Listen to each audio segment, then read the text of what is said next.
Monsieur le Président de la Fédération de Russie, Monsieur le Président de la République arabe d'Égypte, coprésident du présent forum, Majesté, Messieurs les chefs d'État et de gouvernement, Monsieur le Président de la Commission de l'Union africaine, Mesdames et Messieurs les représentants des organisations régionales africaines, Mesdames et Messieurs, je voudrais tout d'abord vous exprimer, Monsieur le Président de la Fédération de Russie, et à travers vous, au gouvernement et au peuple russe, notre sincère gratitude pour l'accueil chaleureux qui nous a été réservé depuis notre arrivée sur le sol ami de la Russie. Je salue particulièrement mon frère, le président de la République arabe d'Égypte, M. Abdel Fattah al-Sisi, co-président de ce sommet. Le choix porté sur la charmante ville de Sotchi pour abriter le présent forum économique Russie-Afrique me semble particulièrement judicieux pour réfléchir sur les orientations nouvelles et fortes dans les relations économiques entre la Russie et l'Afrique. Je n'ai aucun doute que nos échanges de Sotchi aboutiront à la promotion d'un partenariat Russie-Afrique mutuellement avantageux.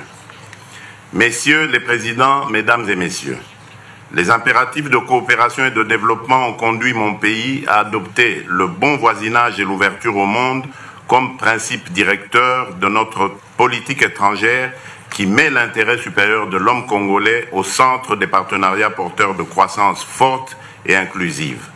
Longtemps victime de conflits et de reculs socio-économiques, mon pays, la République démocratique du Congo, mesure l'importance du dialogue des civilisations et du respect des souverainetés nationales. Les efforts des pays africains pour le développement et le mieux-être social sont sérieusement handicapés par manque de vision politique commune et concertée. Dans l'esprit d'un partenariat bénéfique pour la Russie et l'Afrique, le présent forum de Sotchi devra répondre aux attentes des parties prenantes.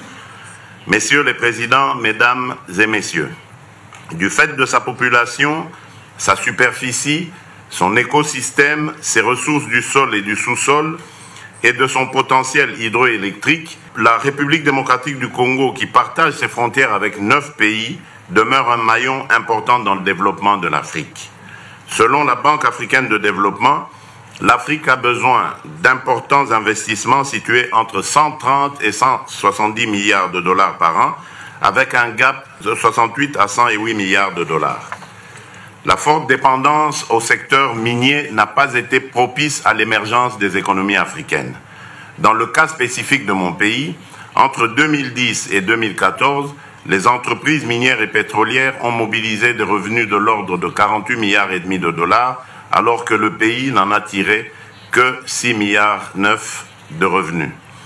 Les multinationales investissent continuellement en République démocratique du Congo, comme dans les autres pays africains à haut potentiel minier.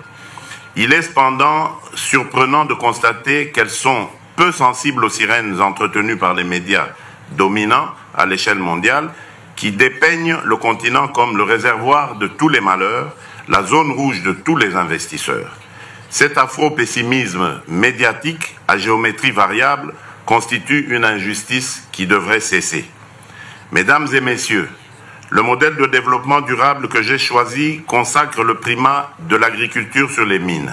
Avec ses 120 millions d'hectares de terres arables, le lac Tanganyika, le plus poissonneux et le deuxième lac au monde par le volume et la profondeur après le lac Baïkal, mon pays peut atteindre l'autosuffisance alimentaire et nourrir 2 milliards de personnes en résorbant ainsi 2 fois le déficit alimentaire mondial.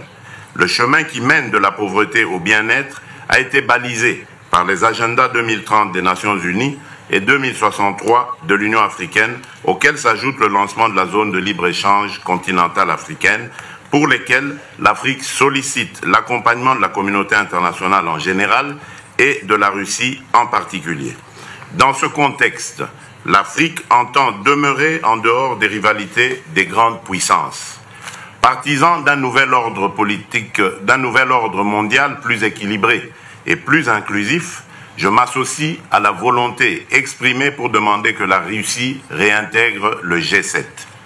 Messieurs les présidents, Mesdames et Messieurs, pour terminer, je considère que ces assises de Sotchi ne seront un succès que dans la mesure où la mise en œuvre de leurs résolutions permettra notamment l'installation des usines locales de transformation dans les secteurs des industries extractives et de l'agroalimentaire, le transfert des technologies, la modernisation des infrastructures et l'accessibilité aux financements innovants des investissements. Je vous remercie de votre bienveillante attention.